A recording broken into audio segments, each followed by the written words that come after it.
Hello and welcome back to my YouTube channel 99 Reviews. In this video I am reviewing Infinix Smart 7 2023.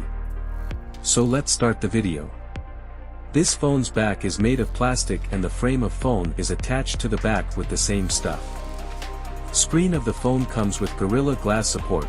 Weight of the phone is 188 g, which is quite handy.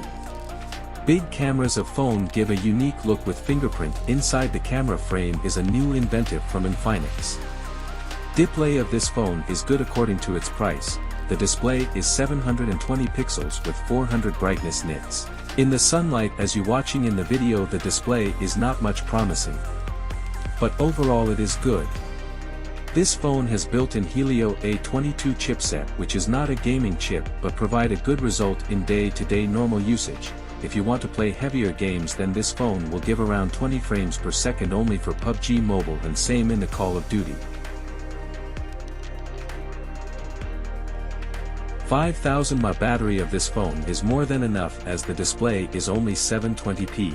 It will give easily 2-day backup on normal use, but the one degrade is its charging speed, which is only 10W to charge 5000 mAh battery. 10W charging takes around 3.5 hours, so it's too much as per the current technology of fast charging.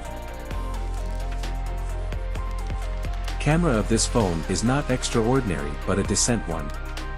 Camera has different features like AI camera, video camera, portrait, slow-mo, pro mode and many more.